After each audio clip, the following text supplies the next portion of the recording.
And the more I harvest, the more they grow. So yeah, I'm not complaining about anything. I'm just too excited. I am also going to take this cucumber plant down once this last cucumber here, because I put 2 more at the bottom so they can start growing.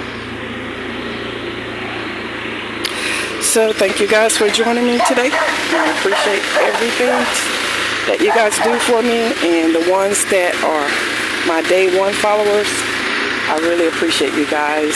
Thank you so much for your support. Shalom and happy gardening.